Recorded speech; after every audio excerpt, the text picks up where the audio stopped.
Sejam todos bem-vindos ao nosso Leishcast, nessa nossa nova temporada. Lembrando que nós estamos com os nossos patrocinadores, a MSD Saúde Animal, com a coleira Excalibur, que é a coleira recomendada, né, pelo Ministério da Saúde para a proteção de leishmaniose no Brasil. É a coleira que é resistente à água, o animal pode tomar banho com ela sem problema, né? E tem uma excelente repelência aí na questão do flebotomínio da leishmaniose. Eu tenho o prazer de trazer aqui o Dr. Vitor Márcio Ribeiro, essa celebridade da medicina veterinária no Brasil, membro fundador do Brasileish, que é esse grupo de estudos que dá as diretrizes do tratamento da leishmaniose no Brasil. E graças a ele e esse grupo de estudos, hoje a gente pode optar por tratar animais com leishmaniose e não mais optar pela matança que antigamente se fazia. Boa noite, professor Vitor. Seja bem-vindo ao Leishcast. Boa noite, Thiago. É um prazer estar aqui com você. Você que está sempre junto com a gente lá nos eventos, lá em Belo Horizonte, aqui em Belo Horizonte, né? Então, é sempre um prazer a gente poder se encontrar e poder bater um papo e falar daquilo que é o nosso ofício, né, Thiago? Cuidar dos animais, né? E tentar fazer o melhor que a gente pode, né? Ressaltando sempre a sua simplicidade, a sua vontade de ensinar e de passar esse conhecimento, esse vasto conhecimento aí. Eu fico encantado sempre que eu converso com o senhor aí. Não é porque o senhor está aqui comigo, mas muito bom. É uma honra.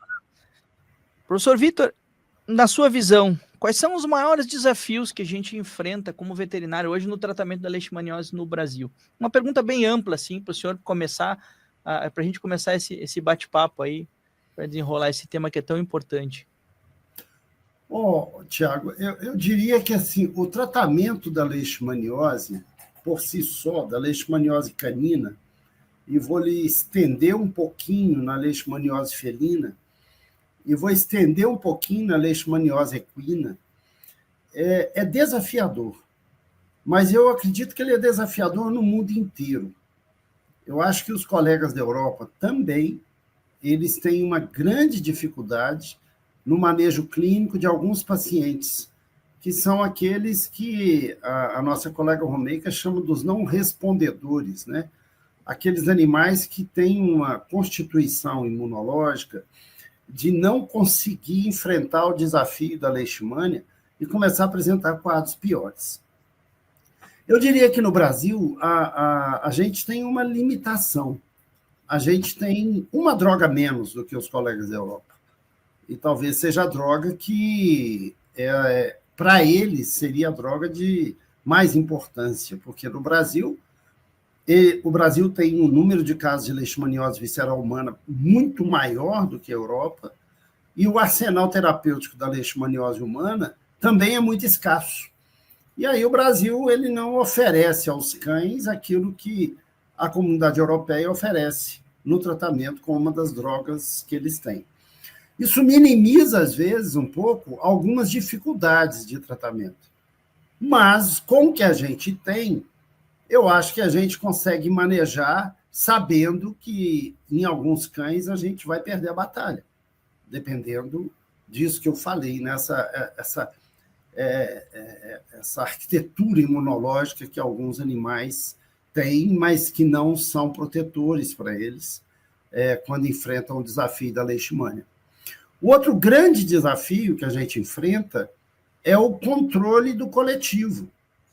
Nós temos hoje uma população de animais que não tem acesso à medicina veterinária, que são os animais que vivem nas ruas, são os animais de comunidades mais empobrecidas, e que eles também estão enfrentando o desafio da leishmaniose sem poder frequentar um consultório veterinário adequado, sem poder fazer os exames adequados, sem poder tomar a repetição dos exames como precisa.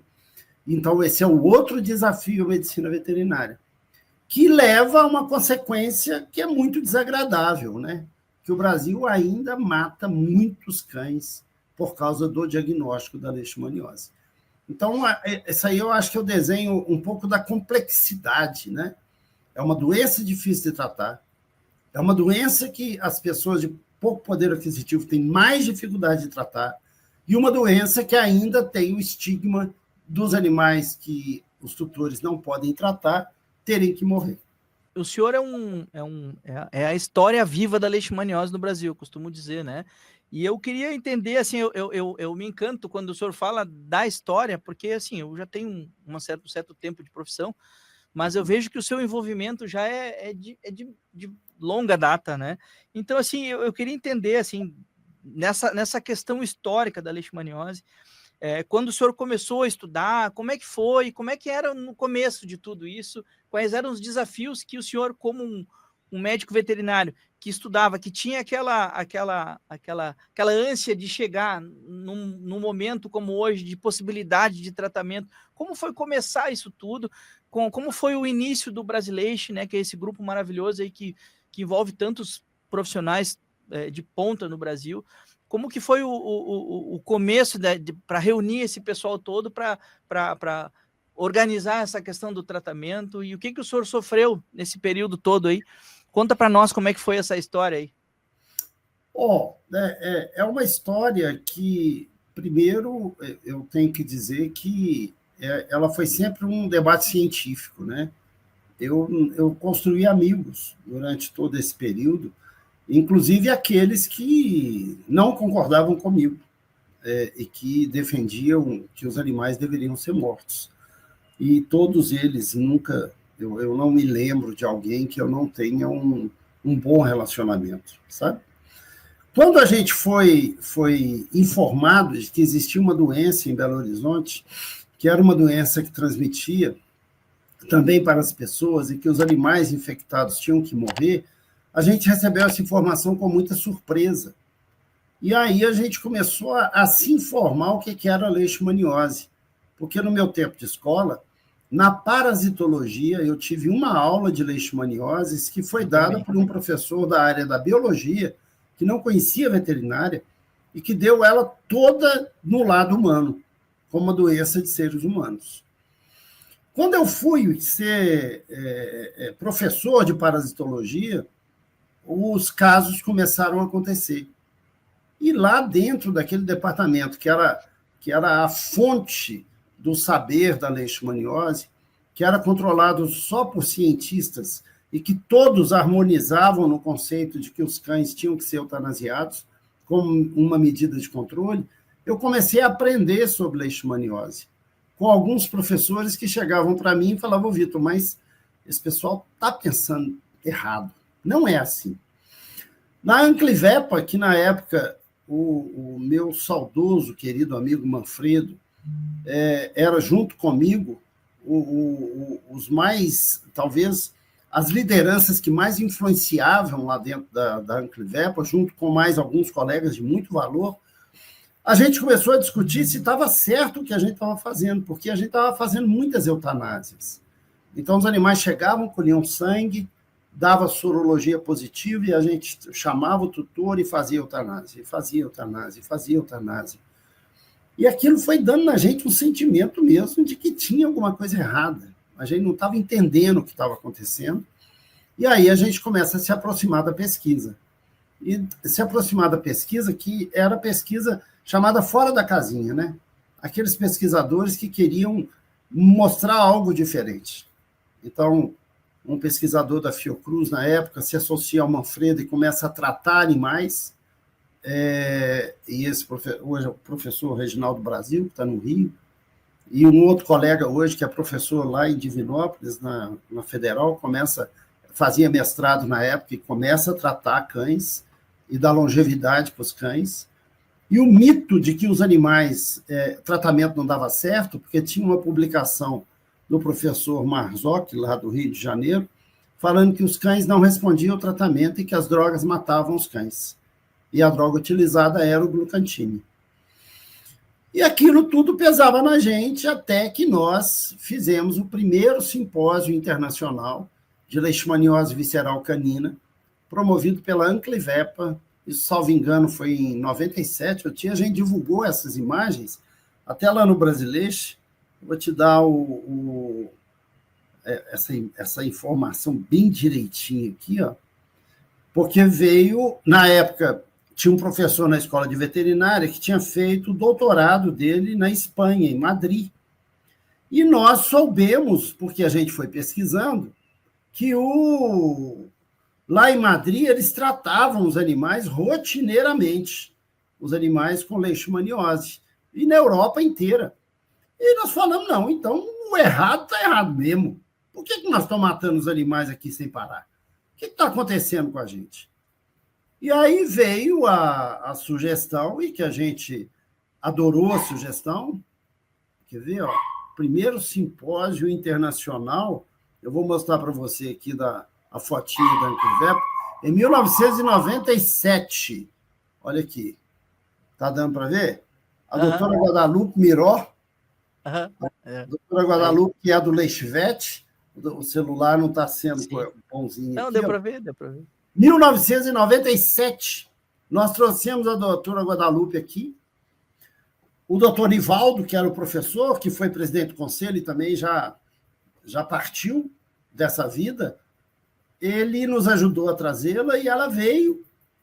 E eu, na época, era professor na UFMG, na parasitologia, eu levei ela para dar uma aula na pós-graduação, e ela deu o primeiro simpósio do Brasileixo. Hoje o Brasileixo assumiu, que foi da Anclivepa, Minas Gerais, e ela apresentou como a suavidade do mundo, como a tranquilidade do mundo, os protocolos de tratamento da leishmaniose visceral canina, que eles faziam na Europa na rotina.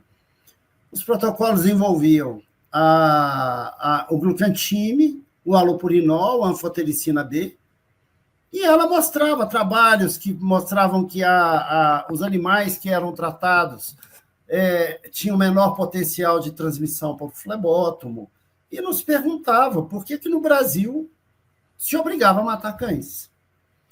Isso gerou uma revolta enorme, né, no grupo da pesquisa que defendia o tratamento, e até então nunca tinham sido contestados. E depois daquele evento, eu lembro até hoje que no dia que encerrou o evento, eu peguei o microfone e falei no alto do auditório: a Anclivepa Minas Gerais, a partir dessa data, não mais concorda que os animais sejam mortos. A partir dessa data, a Anclivepa passa a defender o tratamento dos cães. E aí começou um debate científico, né? O Conselho Federal era contra a gente, queria que a gente matasse, a gente não matava, mas, ao mesmo tempo, respeitava muita gente. Então, nunca, nenhum colega de conselho, naquela gestão do doutor Benedito, o doutor Benedito era contra o tratamento, advertia que não podia, mas nunca ele chegou perto de mim, fez qualquer ameaça pessoal. Que apesar de ser proibido, a história de você sempre foi muito baseada em fatos, né? Em dados e fatos, evidência. Né? Em ciência mesmo. Eu lembro uma vez que eu fui no Conselho Federal dar uma aula sobre tratamento canino. E dei a aula sobre tratamento canino dos meus casos. E tinha essa questão, é proibido, mas, assim, nenhum colega chegou a me dar qualquer dificultação, porque a gente era baseado em evidência, era baseado nos conceitos que a gente tinha. E aí, assim, são inúmeras histórias nesse caminho que a gente foi levando, até que, uma época, o Ministério da Saúde nos convidou para um evento da OPAS. Eu tive a oportunidade de ir nesse evento da OPAS e dar uma palestra sobre tratamento canino em Belo Horizonte e o impacto dele nos casos caninos, nos casos humanos. Na época tinha a doutora Giovana, que era promotora de saúde de Belo Horizonte, que assumiu completamente a defesa do tratamento. Então, nós tínhamos uma aliada fortíssima aqui no município, que defendia que os cães não podiam ser pegos aleatoriamente para morrerem. E isso foi ganhando músculo. E isso aqui em Belo Horizonte acontecia, mas acontecia lá no Mato Grosso com o doutor André, acontecia lá em São Paulo com o doutor Fábio, acontecia com o doutor Paulo lá em Brasília. Então, pequenos focos começavam a acontecer no Brasil de colegas que queriam tratar baseado em evidência, que discordavam da eutanásia e que não queriam que aquilo continuasse.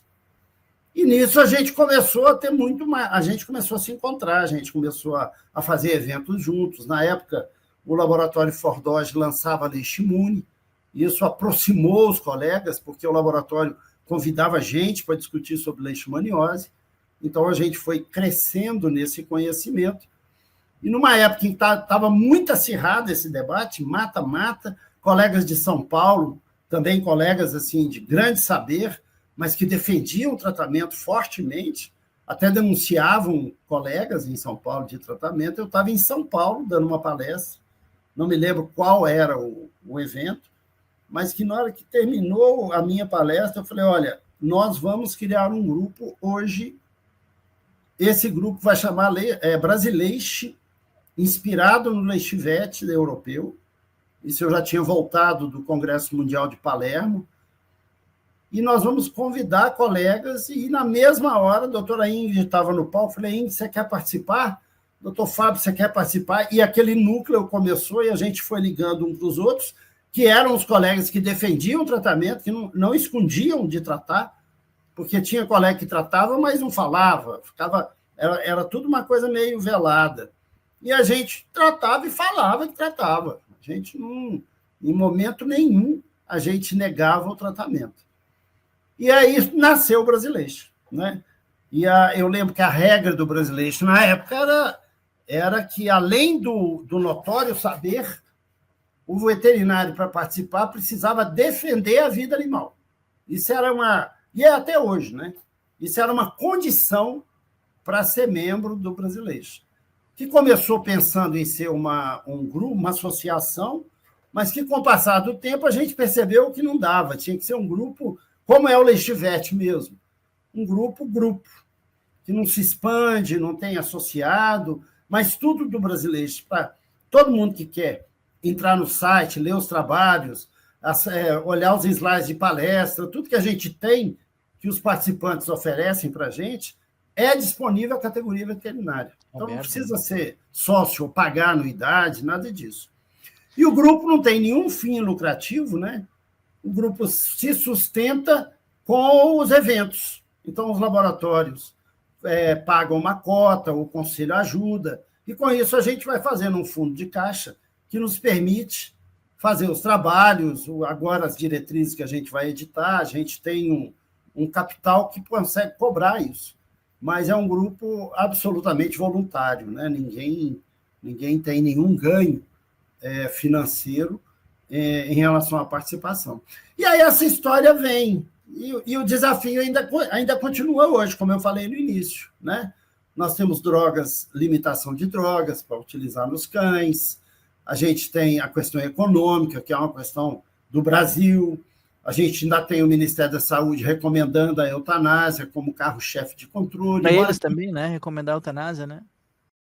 Ainda continua essa recomendação. Embora para participar disso e simplesmente finalizar com uma eutanásia num caso desse, né?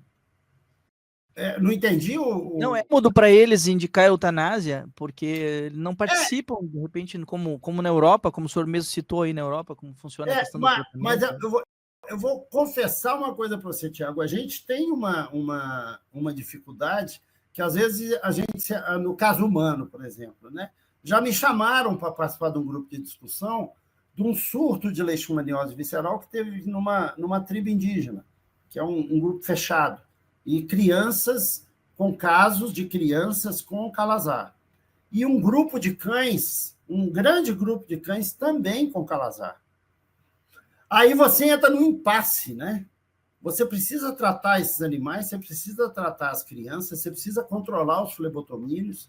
Então, tem situações em que é muito difícil você fugir da questão do afastamento dos animais da convivência. Mas são situações em que você discute, você avalia e você percebe assim, não há outra alternativa. Mas o Brasil tem alternativas. O governo como um todo, né, o Ministério da Saúde hoje, ele é representado por veterinários, colegas, que têm um saber de leishmaniose animal muito grande. Antigamente não tinha. Antigamente eram colegas da área humana, sejam médicos, biólogos ou enfermeiros, que não sabiam veterinário. Então, para eles, essa questão de matar os animais era uma questão que chegava a ser simples, né? Uma vez um colega de lá, esse colega era médico, ele me ligou e falou, Vitor, mas qual é o problema de vocês veterinários? É só cachorro. A gente mata e põe outro. Qual o problema disso? Eu falei, é por isso que você é médico. Assim, se você fosse veterinário, você veria problema. Porque você, do jeito que você fala comigo, parece que a minha profissão ela não tem valor para você. Era a visão, e talvez que ainda exista, de alguns profissionais em relação a gente enquanto médicos. Né? Os nossos pacientes precisam viver. E a gente tem que entender que todos são nossos pacientes. Agora, precisa de muito investimento público para controlar a população de cães, para a educação que os animais não devem ficar frequentando a rua. Aí não é só leishmania, aí tem outras doenças envolvidas. Então, a gente precisa de muitas ações paralelas para que a morte sumária dos cães ela seja evitada, como foi com a raiva. Eu vou ser muito jovem, mas na minha época, assim, a carrocinha ela fazia atrocidades com os animais. E a sociedade deixava, isso que é pior, Tiago. A sociedade via acontecer, via os caras laçando os cachorros, via os caras... Coisa tão diferente, né, professor? Hoje a coisa está um pouquinho mudada, né? Completamente diferente. Se o homem da carrocinha daquela época agia assim hoje em dia, a população lincha ele, prende ele, sabe? Hoje mudou. Então, o conceito da vida animal, graças a Deus, hoje, está muito melhor, assim, no coletivo, né? Embora existam distorções, algumas pessoas que não valorizam a vida nem do animal, nem do ser humano, né? Por que o senhor acha, o que o senhor acha de ainda até hoje os veterinários negarem a questão do tratamento? Eu vejo muito isso, né, na questão quando faço a minha telemedicina, de tutores passarem por 3, 4 veterinários e os veterinários continuarem, não veterinários, né, ligados à rede pública, mas veterinários de campo mesmo, como eu digo, continuarem indicando eutanásia sem dar para o tutor nenhuma alternativa de tratamento. Qual que seria a justificativa no teu modo de ver hoje, assim? Eu acho que é ignorância. É ignorância. Uma vez eu fui dar uma aula na UFMG, no departamento de preventiva, foi onde eu fiz meu mestrado. E o meu orientador é uma pessoa que eu sempre admirei, mas que nós começamos a caminhar em lados opostos depois da leishmaniose. Porque ele defendia muito a eutanásia e eu muito o tratamento. Ele até morreu recentemente, o professor Elvio, uma das grandes figuras da UFMG na escola de veterinária. E ele, mais o grupo, que era o grupo da preventiva, da epidemiologia, eram todos favoráveis à eutanásia. E um outro professor, que era um parasitologista, que tinha entrado no departamento de preventiva, que tinha uma visão mais médica veterinária, ele me convidou para dar aula de leishmaniose. E eu falei, esse professor também já morreu, muito meu amigo, esse professor ficou meu amigo mesmo, de convivência, o professor Zé Oswaldo, que é uma outra lenda da medicina veterinária no nosso país. Eu tive a graça de conhecer pessoas tão importantes assim. Eu falei com ele, professor, o senhor sabe lá que o pessoal é meio bravo. Ele falou, não, Vitor, vai lá, vai de boa. O pessoal gosta de você, pode ir. Aí, quando eu comecei a minha aula, Tiago, os professores da epidemiologia sentaram no fundo da sala e foi sobre isso que você me perguntou que eu falei. Eu falei assim, olha, gente, eu vou falar para vocês, alunos, sobre leishmaniose canina. E vou falar sobre o tratamento canino. E vou começar dizendo uma coisa, e lá atrás está o professor Elvio, está o professor Zé Ailton, está o professor Francisco, estão os professores que eu conheço e que eu respeito demais, mas vou dizer para vocês, se eles falam, ou se alguém aqui nesse departamento fala que leishmaniose canina não tem tratamento, tem duas opções. Ou eles não sabem, ou eles estão mentindo para vocês. Por quê? Que tem tratamento, é claro que tem. Agora, o colega tem o direito de ser contra. Ele pode virar e falar, não, é uma doença muito complicada. Ele não tem que estudar. Né? Tem que fazer muita coisa, é caro, você vai gastar dinheiro e tal, mas ele está formulando uma opinião que o tutor pode não concordar. Agora, tem tratamento, doutor? Tem tratamento. O senhor trata? Não, eu não trato, eu acho que não deve tratar. Pronto. É um direito que cada cidadão tem, mas que tem o dever ético de encaminhar o animal para ser tratado, se assim o tutor desejar. É o que eu cobro hoje das prefeituras, né? diga ao tutor que o animal dele pode ser tratado. Não esconda isso dele. E diga a ele que o tratamento é para procurar um veterinário. Não é tratamento qualquer, porque a doença é muito séria. Então, não é uma doença para se prescrever um remédio apenas e ir dando, e dando, e dando. Tem que haver um acompanhamento médico, que pode ser mais sofisticado e pode ser mais simples, de acordo com a situação econômica do tutor, como é na medicina humana, né, Tiago? Assim, o cara pode precisar hoje de uma cirurgia, ele pode ir na cirurgia do hospital do bairro, pode ir na cirurgia do hospital da capital e pode ir na cirurgia lá no Albert Einstein, lá em São Paulo, né? Então, ele pode escolher, dependendo da posse dele, ou escolher ou saber onde que ele pode penetrar, né? O Brasil, ele é assim, A gente né? falou de passado, a gente fala de presente, o senhor é, como eu sempre digo, né, o senhor é uma referência para mim aqui. Em termos de futuro, como é que o senhor enxerga a medicina veterinária nesse ramo, né? Eu atuo aqui na telemedicina, fazendo algumas assistências a veterinários e teleorientações a tutores, mas é um exemplo, né? É um exemplo de caso, né? Da tecnologia auxiliando na questão da leishmaniose. Como que o senhor enxerga o futuro do tratamento, o futuro dessa assistência? Porque a gente sabe que o conhecimento precisa chegar nas pontas, né, nas diversas pontas do país, aí até fora do país. O país é imenso, é gigantesco, né? A gente tem estados que são maiores que muitos países na Europa, em outros continentes. E a gente precisa fazer chegar, né? A gente tem uma cartilha no Brasileixo, agora o senhor mesmo sabe, estão desenvolvendo diretrizes novas. Como que a gente faz, na sua visão, para chegar esse conhecimento lá na ponta, lá no interior do Maranhão, do Piauí, do Acre, né, de Minas Gerais, que é um continente também, né, outro estado gigantesco, né? Como que a gente faz para chegar esse conhecimento lá? Olha, eu trabalho com educação continuada, eu acho que desde que eu formei, dentro dos limites de cada época, né? Então, eu acho que a educação continuada é um caminho. Eu acho que nós temos que nos organizar a tentar convocar veterinários nos vários lugares que possam existir e discutir com os veterinários as ações que podem ser implementadas para cuidar melhor dos animais. Então, nós tivemos aí há uns 15 dias o congresso lá em São Paulo de saúde única, e eu participei de uma sala que foi a sala da medicina do coletivo, né? Como lidar em algumas comunidades ou em algumas situações onde você precisa fazer ações de saúde, não olhando apenas um paciente, mas olhando uma comunidade, né? Então, por exemplo, como é que você faz um canil para controlar a transmissibilidade da leishmania? É diferente de você tentar controlar a transmissibilidade da sinomose, mas elas batem mais ou menos do mesmo jeito, né? Controlar uma transmissão direta, ela pode ser até mais difícil do que controlar uma transmissão vetorial, como é o caso da leishmania. Então, nós estamos precisando produzir conhecimento.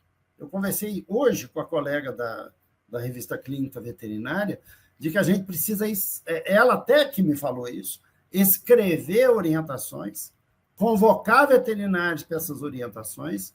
Então, o Brasileixo hoje tem discutido de não fazer apenas um evento por ano, mas a gente começou já há 2 anos fazendo a Noite do Brasileixo, que são momentos em que está aberto para toda a categoria para poder discutir essas questões cotidianas, o melhor diagnóstico, o melhor tratamento. E a gente tem que ter um cuidado muito grande na assistência online, porque a assistência online ela pode levar um comodismo do tutor de pegar uma informação e, se você não consegue, não tem olhos no colega que está olhando, você não consegue avaliar bem aquele paciente que te apresenta.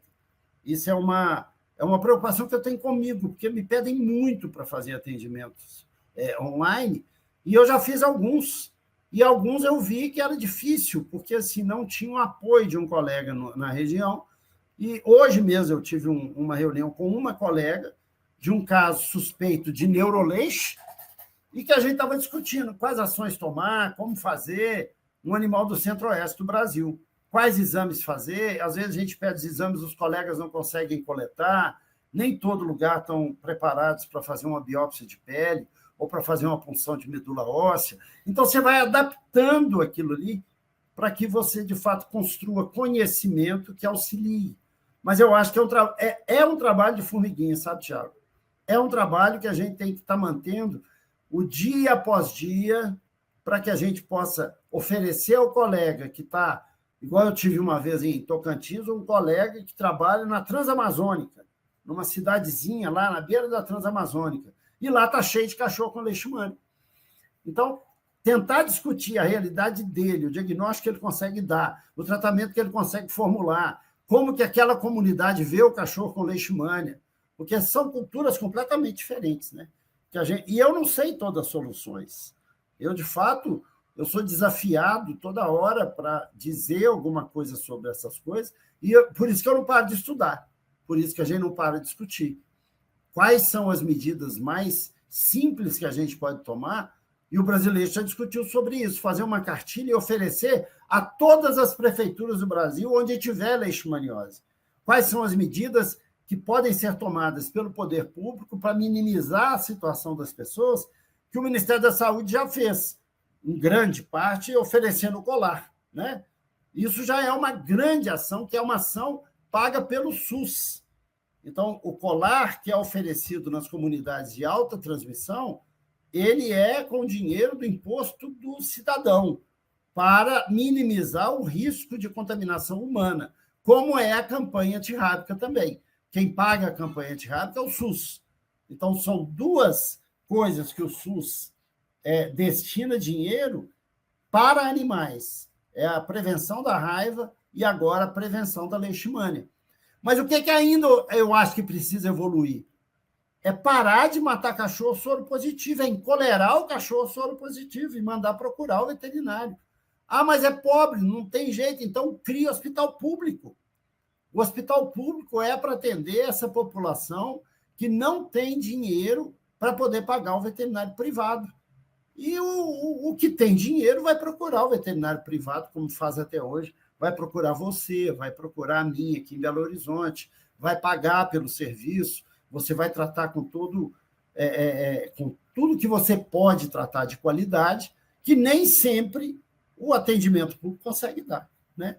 Algumas situações de oferecimento que a gente sabe que a medicina também, ela tem, né, o básico e ela tem vamos dizer, o avançado, né? E é aquela pergunta, eu me lembro muito, Tiago, doenças como a leishmaniose, que são zoonoses, eu me lembro muito uma época que um senador da República propôs em Brasília que os filhos de políticos, quaisquer políticos, estudassem em escolas públicas. Isso, na época que ele propôs, assim, meia dúzia só que defendeu essa ideia. Ninguém quis essa ideia. Piada, né? Era uma piada. O cara fala, mas peraí, eu vou pôr meu filho numa escola pública? Isso é uma incoerência para o país. A outra é que os mandatários do país, os grandes políticos do país, frequentassem a medicina pública também.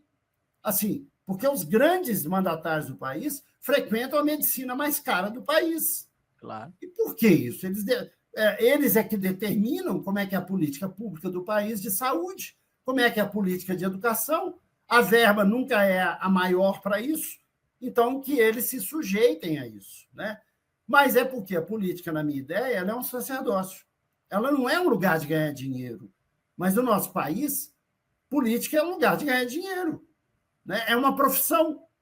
Eu ganho dinheiro com a veterinária, mas essas ações que a gente faz, elas são voluntárias, porque a minha profissão é ser veterinário. Mas eu lembro, nossa, quantas vezes eu discuti isso com uma colega, que logo que ela foi eleita vereadora, o gabinete comprou um carro para ela, que ela tinha uma verba de gabinete. Eu falei, como assim? Não faça não. Não comece, continua a andar de ônibus que você andava. Por que você precisa agora ter carro? Precisa ter um staff? Não. Continua tentando fazer aquilo que você fazia. Mas é uma situação que o país... você acaba entrando num sistema, né, que você mora em lugar privilegiado, você tem A realidade é outra, né, professor? Faço a política para os outros, né? Para mim Exatamente. E isso Professor Vitor, respinga na nossa vida, claro que respinga. exato, Né? exato.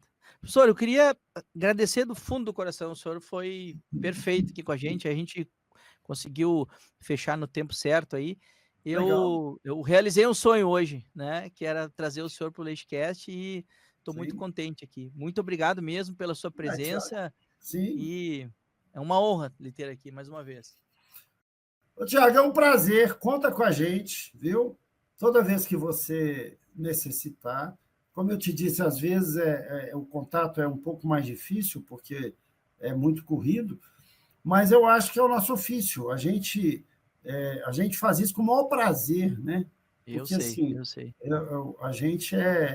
Eu sou um veterinário vocacionado, e vocacionado em ser aquilo que é a nossa inspiração, que é o cuidar dos animais, né? A gente vive disso, a gente cobra por isso, a gente tem preço, quando a gente está nos nossos hospitais, nos nossos consultórios, mas a gente não se limita apenas a isso. A gente é vocacionado, então, manter essa vocação e defender a vida animal e defender a vida, não é só animal. Eu amo o ser humano também. O ser humano é a imagem e semelhança de Deus, como eu, você e todo mundo, né?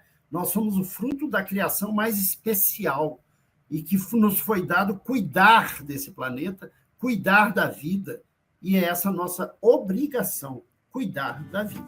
Beleza? Bom, então eu queria agradecer ao Dr. Vitor por esse nosso episódio e convidar vocês para assistir os nossos novos episódios que vem por aí nessa nossa nova temporada. Sejam todos bem-vindos mais uma vez ao LeiteCast. Espero que você tenha gostado desse conteúdo. Deixe seu like, compartilhe esse vídeo e o mais importante, te inscreve no canal, porque assim você nos ajuda a crescer e disseminar cada vez mais informações sobre leishmaniose. Obrigado e até o próximo LeiteCast. Lembrando que nós estamos com os nossos patrocinadores, a MSD Saúde Animal, com a coleira Excalibur, que é a coleira recomendada, né, pelo Ministério da Saúde para a proteção de leishmaniose no Brasil. É a coleira que é resistente à água, o animal pode tomar banho com ela sem problema, né? E tem uma excelente repelência aí na questão do flebotomínio da leishmaniose.